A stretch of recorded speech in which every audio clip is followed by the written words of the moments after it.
ئەگەر بتانەوێت ئیش و کارەکانی یەکێتی و دەسەڵاتەکانی بە شێوەی ئێستا لە دەستی خۆتان بهێڵنەوە، ئەوە ئێمە لێرە بەدواوە مینبەرێکی ئاشکرا دروست دەکەین بۆ چاکردنی وەزعی یەکێتی.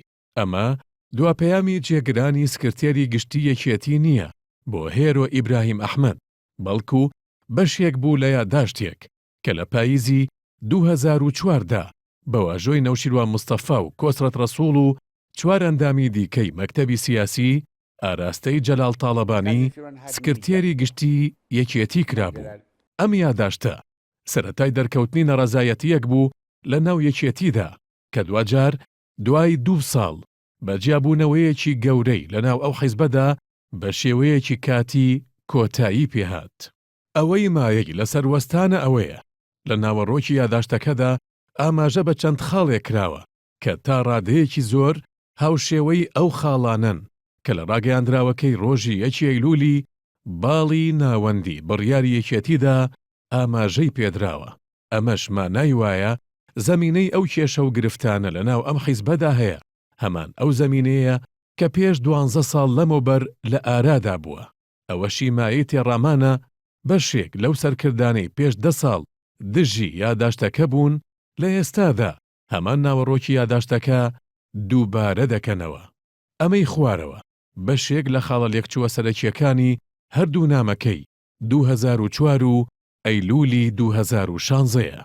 خاڵی یەکەم لە نامەکەی ساڵی 2004 نەوشیروان مستەفا و هاوڕێکانی بۆ تاڵەبانی باز لە پاوانخوازیەکی تاڵەبانی وەک سکرتێری گشتی یەکێتی کراوە و تیایدا ئاماژە بۆ کراوە یەکێتی بۆتە دەستکەلایەکی بێگیان بەدەست سکرتێری گشتیەوە و ئەندامانی مەکتەبی سیاسی هیچ ڕۆڵێکیان نەماوە لە داڕشتنی بڕیاری سیاسی و ڕێکخراوەییدا.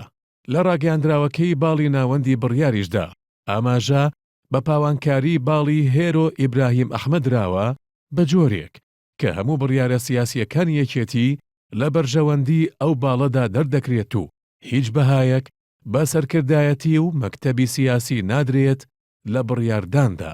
خاڵی دووەم لە نامەکەی ساڵی 2004 نەوشیروان مستەفا و هاوڕێکانی بۆ تاڵەبانی باس لە ناشەفافی لە دارایی یەکێتیدا کراوە بە جۆرێک کە جگە لە تاڵەبانی نەبێت هیچ ئەندامێکی دیکەی سەرکردایەتی نازانێت داهاتی یەکێتی چەندە و لەکوێیە و چۆن سەرف دەکرێت.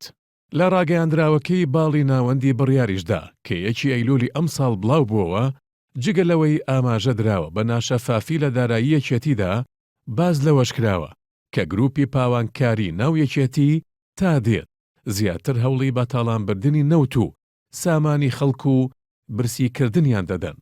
خاڵی سێم لە نامەکەی ساڵی 2004 نەوشیروان مستەفا و هاوڕێکانی باز لەوە کراوە تاڵەبانی خەریکی یەکێتی دەکاتە حیزبی بنەماڵەکەی خۆی و لە ناو یەکێتی سەرکردایەتی بە کۆمەڵ و ئیرادەی زۆرایەتی نەماوە.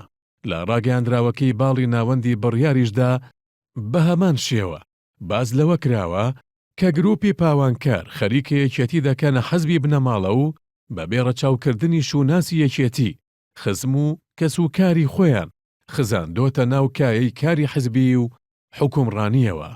خاڵی چوارەم لە نامەکەی ساڵی 2004 نەوشیروان مستەفا و هاوڕێکانی باز لە قۆرخکردنی ڕاگەیاندنی یەکێتی کراوە لەلایەن تاڵەبانیەوە.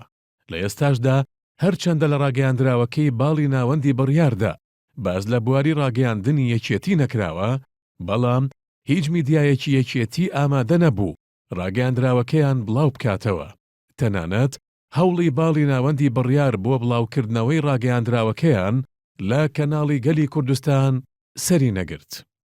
بەراوردی ناوەڕۆکی نامەکەی پاییزی 2004 نەوشیروان مستەفا و هاوڕێکانی لەگەڵ ڕاگەیاندراوەکەی باڵی ناوەندی بڕیار ئەوە دەردەخات کە ناوەڕۆکی کێشە ناوخۆیەکانی یەکێتی لە ئێستادا تا ڕادەیەکی زۆر هاوشێوەی ناکۆچیەکانی ساڵی 2004 ئەو حیزبەیە.